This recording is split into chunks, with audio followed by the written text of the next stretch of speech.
శుక్లాంబరధరం విష్ణుం శశివర్ణం చతుర్భుజం ప్రసన్నవదనం ధ్యాయేత్ సర్వవిఘ్నోపశాంతయే. ఆపదామపహర్తారం దాతారం సర్వసంపదాం లోకాభిరామం శ్రీరామం భూయో భూయో నమామ్యహం. బుద్ధిర్బలం యశోధైర్యం నిర్భయత్వమరోగతా అజాడ్యం వాక్పటుత్వం చ హనుమత్స్మరణాద్ భవేత్. యోగి ప్రేక్షకులకు స్వాగతం. మనం శ్రీ ఆంజనేయం కార్యక్రమంలో ఉన్నాం. శ్రీరాముడు లక్ష్మణుడితో కలిసి సీతాన్వేషణలో పంపా సరస్ తీరానికి వచ్చాడు. అక్కడ సుగ్రీవుని పంపున వెళ్ళినటువంటి ఆంజనేయుడు రాముణ్ణి కలిసి సంభాషించి సుగ్రీవుని దగ్గరికి తీసుకొచ్చాడు. హనుమంతుడు రామసుగ్రీవులిద్దరికీ కూడా అగ్నిసాక్షిగా మైత్రి కూర్చాడు. ఆ సందర్భంగా రావణాసురుడు తీసుకువెళ్ళే సందర్భంలో సీతాదేవి వదిలిపెట్టినటువంటి నగల మూట కూడా తీసుకొచ్చి చూపించడం జరిగింది. ఇలా ఆంజనేయుని యొక్క ప్రయత్నంతో రామసుగ్రీవులిద్దరూ కూడా అది ఆంజనేయుని గురు కార్యం కూడా. ఎందువల్లంటే హనుమంతుని గురువు అయినటువంటి సూర్యభగవానునికి ఒకళ్ళు వంశజులు, ఆ సూర్య వంశమునందు పుట్టినవాడు రాముడు. మరొకళ్ళు సూర్యసుతుడే సుగ్రీవుడు, సూర్యుని వల్ల పుట్టినటువంటి వాడు. కాబట్టి వాళ్ళిద్దరినీ కలపటం అనేది మహత్తరమైనటువంటి గురుకార్యం హనుమంతుడు నెరవేర్చినట్లు. అలా వాళ్ళిద్దరూ స్నేహం పొందాక రాముడు ఆ సీతాదేవికి సంబంధించినటువంటి నగలు చూసి విచారిస్తూ సుగ్రీవుడితో అన్నాడు, ఓ సుగ్రీవా, ఆ రాక్షసుడు ఎక్కడున్నాడో చెప్పు, ఇప్పుడే వాడిని సంహరిస్తాను అన్నాడు. అనేటప్పటికీ సుగ్రీవుడు అన్నాడు, శ్రీరామచంద్ర, వాడెక్కడుంటాడో తెలియదు, కానీ ఒక్క విషయం చెబుతున్నాను. సత్యంతే ప్రతిజానీమి సత్యంతే ప్రతిజానామి చదశోకమరిందమ కరిష్యామి తథా యత్నం యథా ప్రాప్స్యసి మైథిలీం. సుగ్రీవుడు రామునికి ధైర్యం చెప్పాడు, ఓ శ్రీరామచంద్ర, వాడిని చంపేస్తానంటున్నావు, వాడు ఎక్కడుంటాడో నాకేమీ తెలియదు, వాడి నగరం, వాడి విషయాలు నాకు తెలియదు, కానీ ఒక్క మాట చెబుతున్నాను, తప్పకుండా శపథపూర్వకంగా చెబుతున్నాను, నేను ఆ సీతాదేవి నీకు ఎలా లభిస్తుందో ఆ రకమైనటువంటి ప్రయత్నం అంతా చేస్తాను, నువ్వు దుఃఖాన్ని వీడవలసినది అని అన్నాడు. ఇక్కడ మనం ఒకటి గ్రహించాలి. ఏమిటి అంటే సుగ్రీవునికి నిజంగా రావణాసురుడు ఎక్కడున్నాడో తెలియకపోలేదు. తరువాత వానరుల్ని పంపేటప్పుడు చెప్పను కూడా చెబుతాడు. ఆ లంక విషయాలు, ఆ వెళ్ళవలసినటువంటి తీరు చెబుతూ దక్షిణ దిక్కు వెళ్ళే వాళ్ళకి చెబుతాడు. మరి రాముడితో ఎందుకు అబద్ధం ఆడాడు అని సందేహం కలుగుతుంది మనకి. అంటే ఇక్కడ సుగ్రీవుడు అలా పలకటంలో చాలా ఔచిత్యం ఉన్నది. రాముడు చాలా ఆవేదనతో ఉన్నాడు. ఎక్కడున్నాడో చూపించు పద అనంటే రావణాసురుణ్ణి చూపించడానికి వెళితే వీళ్ళకి విజయము తథ్యమని చెప్పలేం. ఎందువల్లంటే వానర బలం అంతా కూడా సుగ్రీవుని పక్షాన లేదప్పుడు. వాలి వానరరాజు, పైగా వాలి రావణుడు స్నేహంతో ఒప్పందం చేసుకుని ఉన్నారు. సుగ్రీవుడు రాముడిని తీసుకువెడితే రావణుడు వాలి సహాయం కోరితే అప్పుడు ధర్మ విజయం కూడా శంకలో పడుతుంది. అంతేకాదు వాలివధ జరగటం కూడా సందేహాస్పదమే. అందువల్ల ఇన్ని కారణాల వల్ల వెంటనే రావణుని దగ్గరికి తీసుకువెళ్ళే ప్రయత్నం చేయటము అది మేలైన పద్ధతి కాదు. అది తెలిసినటువంటి వాడు కాబట్టి సుగ్రీవుడు ఓ చిన్న అబద్ధమాడి, ధర్మ సూక్ష్మంలో అబద్ధమాడటం కూడా ధర్మానికి మేలు చేకూర్చేదైతే అది ధర్మమే అని చెప్పబడ్డది. భూతహితంబుగా పలుకు బొంకును సత్యఫలంబునిచ్చు. కాబట్టి ఇక్కడ ధర్మ రక్షణ కోసమని అబద్ధం చెప్పటమే అవసరం, ధర్మ విజయం కోసమని అబద్ధం చెప్పటమే అవసరం. అందువల్ల సుగ్రీవుడు వాడు ఎక్కడుంటాడో నాకు తెలియదు అని చెప్పి అబద్ధమాడాడు. కానీ స్పష్టంగా చెప్పాడు, సత్యంతే ప్రతిజానామి, నీకు నిజం చెబుతున్నాను. చదశోకమరిందమా, ఓ మిత్రుడా శ్రీరామచంద్ర, నువ్వు శోకాన్ని వీడు, తప్పకుండా నేను ప్రయత్నం చేస్తాను, సీతాదేవి నీకు ఎలా లభ్యమవుతుందో ఆ ప్రయత్నం చేసి తీరుతాను అని చెప్పి సుగ్రీవుడు ప్రతిజ్ఞ చేసి చెప్పాడు. అనంతరము శ్రీరాముడు కూడా సుగ్రీవునికి ధైర్యం చెప్పాడు, నేను కూడా నీకు తప్పకుండా సహాయం చేస్తాను, ఆ వాలిని సంహరించి తీరుతాను అన్నాడు. రాముడు కూడా శపథపూర్వకంగానే చెప్పాడు, అనుతం నోక్తపూర్వం మే, ఓ సుగ్రీవా, ఇంతవరకు నేను అబద్ధం ఆడలేదు. నచ వక్షే కదాచిన, ఎప్పుడూ అబద్ధం ఆడను నేను. ఏతత్తే ప్రతిజానామి, నీకు ప్రతిజ్ఞ చేసి చెబుతున్నాను, ప్రమాణం చేసి చెబుతున్నాను.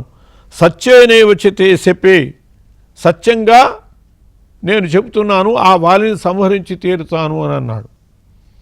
ఇక్కడ రాముడు అలా సంహరిస్తాను అని చెప్పి వెంటనే తెలియజేయటం కూడా అది కొంత విచారణీయము, శంకనీయము అయింది.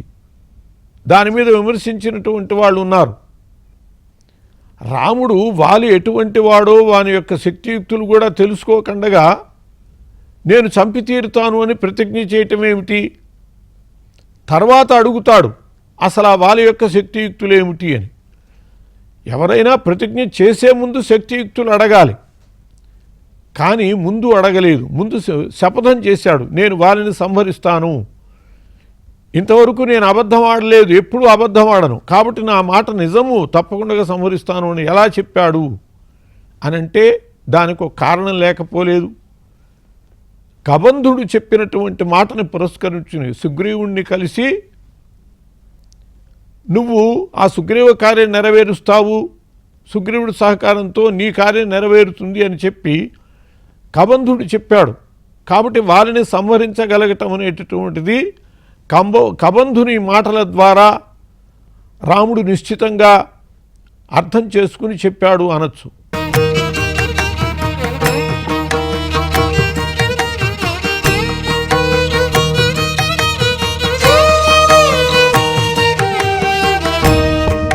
అయినా రాక్షసుని మాటలు ఏమిటి ప్రమాణము అని అంటే, రాక్షసుని మాటలుగా కాదు, కబంధుడు ఆ రాక్షసత్వం పోయాక స్వస్వరూపం పొందాక చెప్పిన మాట కాబట్టి అది ప్రబలమైనటువంటి ప్రమాణ వాక్యమే.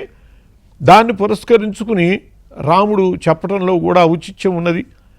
అలా రాముడు సుగ్రీవునికి చెప్పాక సుగ్రీవుని అడిగాడు, ఓ సుగ్రీవా, ఆ వాలి యొక్క బలాన్ని గూర్చి చెప్పు నాకు, అతడు ఎటువంటి వాడు, అతని యొక్క శక్తియుక్తులు ఎటువంటివి అని చెప్పేటప్పటికీ అప్పుడు సుగ్రీవుడు చెప్పాడు, శ్రీరామచంద్ర, నా సోదరుడైనటువంటి వాలి మహాబలవంతుడు. నిత్యము సూర్యోదయ సమయంలో సముద్రములన్నిటినీ చుట్టి వచ్చి అన్ని సముద్రాలలో కూడా అర్ఘ్యమిస్తాడు. అటువంటి విశేషమైనటువంటి శక్తియుక్తులు గలవాడు. మనం మామూలుగా గ్లాస్తో నీళ్లు తెచ్చుకుని ఆ నీళ్లతో అర్ఘ్యమిస్తాం. వాలి అలా కాదు. సూర్యోదయ సమయంలో అర్ఘ్యమిచ్చేటప్పుడు ఒక్కొక్క సముద్రానికి వెళ్ళి ఆ సముద్ర జలంతో అర్ఘ్యమిస్తాడు. అలా 4 సముద్రాలని చుట్టి వచ్చేవాడు. ఒకప్పుడు రావణాసురుడు ఇలా అర్ఘ్యప్రదానం చేసే సమయంలోనే వాలి మీదకి యుద్ధానికని బయలుదేరి వెళ్ళాడు. నగరంలో లేడనేటప్పటికి సముద్రం ఒడ్డుకి వెళ్ళాడు. నీతో యుద్ధం చేస్తా అన్నాడు. వాలి రావణాసురుణ్ణి చంకలో ఇరికించుకుని అలాగే ఆ సముద్రాల్ని తిరుగుతూ అర్ఘ్యప్రదానం చేశాడు. కుయ్యో మొర్రో అన్నాడు రావణాసురుడు. కాబట్టి రావణాసురుడు వాలి ముందు అంత పనికి రాకుండా పోయాడు. అంతటి బలవంతుడు వాలి. కాబట్టి అంత శక్తియుక్తుడు, అన్ని రకాల శక్తులు కలిగినటువంటి వాడు అని సుగ్రీవుడు వివరించి చెప్పాడు. కానీ అసలు మీకు విరోధం ఎందుకు ఏర్పడ్డది? మీరిద్దరూ అన్నదమ్ములు, మీ విరోధ కారణం ఏమిటి అని చెప్పి కూడా శ్రీరాముడు అడిగాడు. ఎందువల్లంటే తాను చేసేటటువంటిది కార్యం ధర్మబద్ధమైనప్పుడే రాముడు ఆచరిస్తాడు. ఈ వాలి సుగ్రీవుల వైరంలో సుగ్రీవునిది కనుక లోపం ఉండేటట్లయితే మిత్రుడైనా అతనికి కొంత మంచి చెప్పవలసినటువంటి పరిస్థితి రావచ్చు. ఏదైనా అవతల వాడి యొక్క దోషం తెలియకండగా చంపేసేయటం కూడా అంత మంచి పద్ధతి కాదు. వారిని ఎందుకు సంవరించినట్టు రాముడు అనంటే వాళ్ళ యొక్క దోషాలు తెలియాలి కదా. కాబట్టి సుగ్రీవుని అడిగాడు, ఓ సుగ్రీవా, నీకు నీ సోదరునికి అసలు విరోధం ఎందుకు ఏర్పడ్డది అని చెప్పి అడిగాడు. అలా శ్రీరామచంద్రుడు ఎప్పుడైతే శపథం చేసి నేను వారిని సంహరిస్తాను అని మాట ఇచ్చాడో, ఆ తరువాత అడిగినా కూడా వారి యొక్క శక్తియుక్తులేమిటి, మీకు విరోధం ఎలా వచ్చింది అని చెప్పి అడిగినా కూడా సుగ్రీవుడు మనస్సులో చాలా సంతృప్తి పడ్డాట. కృతం సమేనే హరివీర ముఖ్య తదా స్వకార్యం హృదయేన విద్వాన్. కృతకృత్యుడైనట్లుగా భావించాట. శ్రీరామచంద్రుడు వారిని గురించి అడిగినటువంటి సందర్భంలో, అంతకుముందు సత్య ప్రతిజ్ఞ చేసి ఉన్నటువంటి సందర్భంలో సుగ్రీవుడు చాలా సంతృప్తి పడ్డాడు. ఎందువల్లంటే నేను కృతకృత్యుడయ్యాను, తప్పకుండా రాముడు వారిని సంహరిస్తాడు అని ధైర్యం పొందాడు. ధైర్యం పొంది రాముడిని ప్రార్థించాడు కూడా. వాలినో మే భయార్తస్య సర్వలోక భయంకర మమాపిత్వం అనాథస్య ప్రసాదం కర్తుమర్హసి. ఓ మహానుభావా, నా సోదరునికి నాకు విరోధం వచ్చినటువంటి విధానం చెబుతున్నాను. ఏమైనా వాలి విషయంలో చాలా భయకంపితున్నై ఉన్నాను. నువ్వు సమస్త లోకాలకి అభయం ఇచ్చేటటువంటి వాడివి కాబట్టి అనాథనైనటువంటి నాకు కూడా అభయం ఇవ్వవలసింది అని చెప్పి ప్రార్థించి, సుగ్రీవుడు తామిద్దరికీ కూడా విరోధం వచ్చినటువంటి కారణం చెప్పాడు. ఓ శ్రీరామచంద్ర, దుందుభి అని చెప్పి ఒక రాక్షసుడు ఉండేవాడు. ఆ దుందుభి 1000 ఏనుగుల బలం కలిగినటువంటి వాడు, మహిషాకారం కలిగినటువంటి వాడు. వాడు తపస్సు చేసి బ్రహ్మదేవుని వల్ల అనేక రకాల వరాలు కూడా పొందాడు. రాక్షసులైనటువంటి వాళ్ళు ముందు శక్తి సమకూర్చుకుంటారు, తామస ప్రవృత్తితో శక్తి సమకూర్చుకుని ఇక సత్వం మీద విజృంభిస్తారు. అలాగే ఈ దుందుభి కూడా బ్రహ్మదేవుని నుంచి అనేక రకాల వరాలు పొంది సర్వవిధములైనటువంటి శక్తియుక్తులు కలిగినటువంటి వాడై బాగా మదించినటువంటి స్వభావం కలిగి హిమవంతుడి మీదకి వెళ్ళాడు యుద్ధం కోసమని. హిమవంతుడు చాలా బలవంతుడు, మహాపర్వతం. అటువంటి హిమవంతుడి మీదకి యుద్ధానికి వెళితే ఆ హిమవంతుడు చెప్పాడు, నేను కాదు బలవంతుణ్ణి, సముద్రుడున్నాడు చాలా బలవంతుడు, ఆ సముద్రుడి మీదకి వెళ్ళమన్నాడు. సముద్రుడి మీదకి వెళ్ళాడు దుందుభి. సముద్రుడు అన్నాడు, నేను కూడా చాలను, నీకు దీటైనటువంటి వాడు వాలి ఉన్నాడు, వానరరాజు, కిష్కింధాపురాన్ని ఏలేటటువంటి ఆ వాలి దగ్గరికి వెళ్ళు అన్నాడు. వెంటనే దుందుభి పరిగెత్తుకుంటూ వచ్చాడు వాలి దగ్గరికి. వచ్చి వాలిని సంహరించేటటువంటి ప్రయత్నంలో వాలిని పిలిచాడు, యుద్ధానికి పిలిచాడు. పిలిచేటప్పటికి అర్ధరాత్రి సమయము. వాలి స్త్రీలతో సహా బయటికి వచ్చాడు. వచ్చేటప్పటికి అటువంటి వాలిని చూసి దుందుభి అన్నాడు, ఇవాళ నువ్వు స్త్రీలతో కలిసి ఉన్నావు కాబట్టి కావాల్స్తే నువ్వు విశ్రాంతి తీసుకో. యోహి మత్తం ప్రమత్తం వా సుప్తం వా రహితం భృశం హన్యాత్ సభ్రూణ లోకే తద్విధం మదమోహితం అని చెప్పి, రాక్షసులకు కూడా కొన్ని నీతులు ఉంటాయి, వాళ్ళకి కొన్ని నీతులు తెలుసు. నువ్వేదో నిద్రపోయి వచ్చినట్లున్నావు, నిద్రపోయేటటువంటి వాడిని చంపకూడదు అని చెప్పి శాస్త్రం చెబుతోంది. ఎవరెవరిని? యోహి మత్తం, మదించినటువంటి స్థితిలో ఉన్నవాణ్ణి, ప్రమత్తం వా సుప్తం, నిద్రపోయినటువంటి వాణ్ణి, అటువంటి వాళ్ళని చంపేటట్లయితే భ్రూణహత్యా పాపం చేసినటువంటి భ్రూణహత్య చేస్తే ఏ పాపం వస్తుందో అటువంటి పాపం వస్తుంది. కాబట్టి ఇప్పుడు నిన్ను సంహరించాలని అనుకోవటం లేదు, ఈ రాత్రికి నువ్వు విశ్రాంతి తీసుకో, ఆ తర్వాతే నిన్ను యుద్ధం చేసి సంహరిస్తాను అన్నాడు దుందుభి వాలితో. అనేటప్పటికీ వాలికి చాలా కోపం వచ్చింది. ఇప్పుడే నీ సంగతి తేలుస్తానని చెప్పి ఆ దుందుభితో తలపడ్డాడు. దుందుభికి వాలికి చాలా ఘోరమైనటువంటి యుద్ధం జరిగింది. సుగ్రీవుడు చెప్పాడు రాముడికి వాళ్ళిద్దరికీ ఏ విధంగా యుద్ధం జరిగిందో. అలా వాళ్ళిద్దరూ చాలాసేపు కొట్టుకున్నాక వాలి ఆ దుందుభిని పైకి ఎత్తి గిరగిరా తిప్పి ఒక్క విసిరాడు. విసిరేటప్పటికీ వాడు వెళ్ళి మతంగా ఆశ్రమ పరిసరాల్లో పడ్డాడు.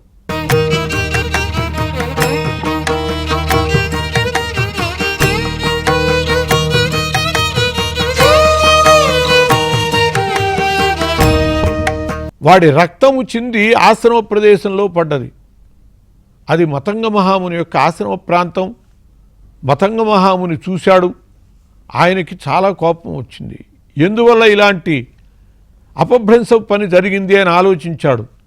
ఆశ్రమ ప్రదేశం అంతా కూడా ఈ రాక్షసుని యొక్క రక్తంతో అపరిశుభ్రమైంది కాబట్టి వెంటనే దీనికి కారణం ఎవరో ఆయన సమస్తం ఎరిగినటువంటి వాడు కాబట్టి దివ్య దృష్టితో చూసి సమంతాద్యోజనం పూర్ణం ఆశ్రమం మామకం యది ఆగమిష్యతి దుర్బుద్ధి వ్యక్తం సన భవిష్యతి అని చెప్పి శాపం పెట్టాడు మతంగ మహర్షి. ఎవడైతే ఇలా ఈ కళేబరాన్ని తన్ని నా ఆశ్రమ ప్రదేశంతా కూడా కస్మలం చేశాడో అటువంటి వాడు నా ఆశ్రమ పరిసరంలో 1 యోజనం దాకా ఆ పరిసరాలకు వచ్చేటట్లయితే ఆ దుర్బుద్ధి ఇక బ్రతకడు అని చెప్పి శాపం పెట్టాడు. కాబట్టి అతడే కాదు అతని అనుచరులు కూడా ఈ యోజన ప్రాంతంలోకి లోపలికి రావటానికి వీల్లేదు అని చెప్పి శాపం పెట్టేటప్పటికీ నెమ్మదిగా ఈ యోజన ప్రాంతంలో ఉండేటటువంటి వాలికి సంబంధించిన అనుయాయులు అందరూ ఇక్కడి నుంచి వెళ్ళిపోయారు. నెమ్మదిగా కదిలి బయటికి వెళ్ళిపోయారు. ఎందువల్లంటే వాళ్ళు ఇక్కడ ఉంటే నాశనం అయిపోతారు, మతంగముని శాపం వల్ల చచ్చిపోతారు. ఈ విషయం వాలికి తెలిసింది. వాలి పరిగెత్తుకుంటూ వచ్చాడు మతంగ మహర్షి దగ్గరికి. వెంటనే ఇంకా ఆ శాపం యొక్క పరిణామం రాకముందే వాలి మతంగముని యొక్క పాదాల మీద పడ్డాడు. కానీ మతంగముని క్షమించలేదు. నువ్వు చేసినటువంటి అపరాధానికి శిక్ష తప్పదు అనేటప్పటికీ ఎక్కడ దానివల్ల మరణిస్తాను అని భయపడి వెంటనే మతంగ మహాముని నుంచి దూరంగా వెళ్ళిపోయాడు నా సోదరుడైనటువంటి వాలి అని చెప్పి సుగ్రీవుడు చెప్పాడు. అట్లా దుందుభిని ఆ దుందుభి కళేబరాన్ని యోజనం దూరం విసరగలిగినటువంటి వాడు నా సోదరుడు, అంత బలవంతుడు అని చెప్పాడు. అలాగే ఇంకా ఆ వాలి యొక్క శక్తిని చెబుతూ 7 మద్ది చెట్లని ఏకకాలంలో అలా ఊపితే మొత్తం ఆకులు రాలిపోయేవి, అంత శక్తి కలిగినటువంటి వాడు అని చెప్పి ఇటువంటి వాణ్ణి సంహరించగలడా అని చెప్పి అనుకునే పరిస్థితుల్లో లక్ష్మణుడు అన్నాడు, అయితే నీకు ఎలా విశ్వాసం కలుగుతుంది, నా సోదరుడు రాముడు ఏం చెయ్యాలి అని అడిగితే అప్పుడు ఈ కళేబరం, ఇదిగో ఇదే కళేబరము నా సోదరుడు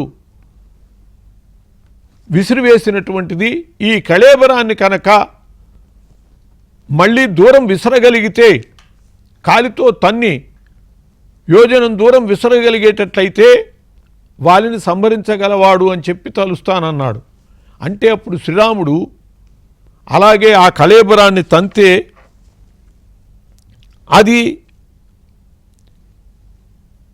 1000 ఏనుగుల బలం కలిగినటువంటి ఆ దుందుభి కళేబరము వాలి తన్నినటువంటిది. శ్రీరాముడు కాలితో అలా నెట్టి 10 యోజనాలు దూరం పడేటట్టు చేశాడు. కానీ సుగ్రీవుడు పూర్తిగా సంతృప్తి పడలా. ఎందువల్లంటే నా అన్న ఆ కళేబరాన్ని విసిరినటువంటి సందర్భంలో అది రక్తమాంసాదులతో కూడి చాలా బలవత్తరంగా, చాలా బలంగా ఉన్నది, బరువుగా ఉన్నది, భారంగా ఉన్నది. ఇప్పుడు ఇంతకాలం అవటం వల్ల శుష్కించింది అన్నాడు. అయినా ఇదిగో ఈ మధ్య చెట్లను కూడా నా సోదరుడు అలా ఊపేవాడు అనంటే అప్పుడు రాముడు ఒక బాణాన్ని ప్రయోగించితే ఆ బాణము 7 మధ్య చెట్లని కూడా ఒక్క మాటుగా నరికేసేసి ఖండించేసేసి వచ్చి తన అమ్ముల బదులో చేరింది.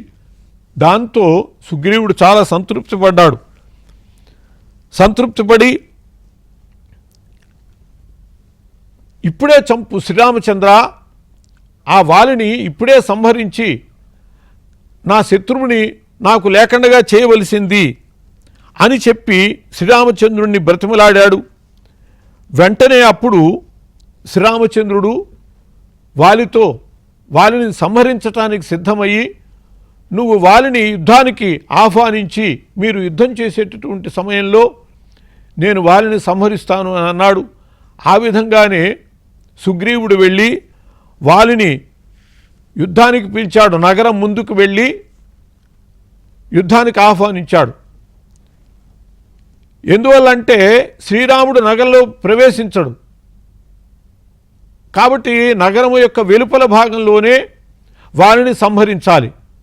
అందువల్ల నగరం వెలుపల ఉండే సుగ్రీవుడు గర్జన చేసేటప్పటికీ ఆ గర్జనకి వాలికి చాలా కోపం వచ్చింది. కోపం వచ్చి వాడిని ఇప్పుడే వాడి సంగతి తేలుస్తాను అని చెప్పి వస్తూ ఉంటే తార అడ్డుపడింది. అడ్డుపడి, నాథా, అతడు నీ సోదరుడు, ఏ విధంగానైనా సరే అతన్ని క్షమించటం కర్తవ్యము, అతన్ని సంహరించటం మంచిది కాదు అని చెబితే అప్పుడు వాలి చెప్పాడు, తారా, నేను సుగ్రీవుణ్ణి చంపుతాను అని ఎప్పుడూ అనలేదు, వాడికి తగినటువంటి శాస్తి చేసి పంపిస్తాను అని చెప్పి వాలి యుద్ధానికి వచ్చాడు. వాళ్ళిద్దరి మధ్య కూడా ఘోరమైనటువంటి రీతిలోనే యుద్ధం జరిగింది. సుగ్రీవుడు వాలి ఇద్దరు కూడా బలాబలాల్లో దేంట్లోనూ తక్కువ కాని వాళ్ళు, ఇద్దరూ సమానమైనటువంటి శక్తియుక్తులు కలిగినటువంటి వాళ్ళే. అలా వాళ్ళిద్దరూ కూడా బాహాబాహి ముష్టాముష్టి యుద్ధం చేస్తూ ఉన్నారు. అలా యుద్ధం చేస్తుంటే రాముడు ప్రయత్నం చేశాడు వారిని సంహరించాలి అని. కానీ వాలి సుగ్రీవుడు ఇద్దరు కూడా ఒకే రకమైనటువంటి పోలిక గలవాళ్ళు, ఒకే రకమైనటువంటి ఎత్తు కలిగినటువంటి వాళ్ళు. ఏ విధంగా చూసినా కూడా ఇద్దరిలో తేడా కనపడలేదు. అందువల్ల సుగ్రీవుడు వాలి వీళ్ళల్లో భేదం తెలియక వాలిని చంపబోయి సుగ్రీవుణ్ణి చంపితే కార్యమంతా కూడా హాని అవుతుంది. అందుకోసమని ఉదాసీనత వహించాడు శ్రీరామచంద్రుడు. సుగ్రీవుడు ఓపికన్నంత వరకు కూడా వాలితో యుద్ధం చేస్తున్నాడు. ఇంకా రాముడు వాలిని కొడతాడు, తనని రక్షిస్తాడు అనుకుని ఎదురు చూస్తూ యుద్ధం చేస్తుండగా ఎప్పుడైతే రాముడు బాణప్రయోగం చేయలేదో, ఇక ఈ వాలి చేతిలో చచ్చిపోతాను అని కూడా భయపడి సుగ్రీవుడు అక్కడి నుంచి పరుగున వెళ్ళి ఒక్క మాటుగా మతంగ వనంలోకి దూకాడు. శ్రీరామాదులు కూడా అక్కడే వృక్షముల చాటున ఉన్నారు.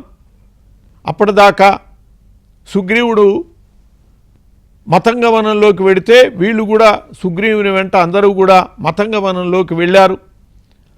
అలా రాముడు వాళ్ళని సంహరించకుండగానే సుగ్రీవుడు వెనక్కి తిరిగి రావటము, వీళ్ళందరూ కూడా వెనక్కి రావటం సంభవించింది. దానికి సుగ్రీవుడు చాలా వాపోతూ శ్రీరామచంద్రుని, స్వామి, నిన్ను నమ్ముకుని నేను యుద్ధానికి దిగితే ఇలా నువ్వు ఉపేక్షించావే అని చెప్పి శ్రీరాముడితో అన్నాడు. దానికి కారణము శ్రీరాముడు తర్వాత చెబుతాడు. స్వస్తి.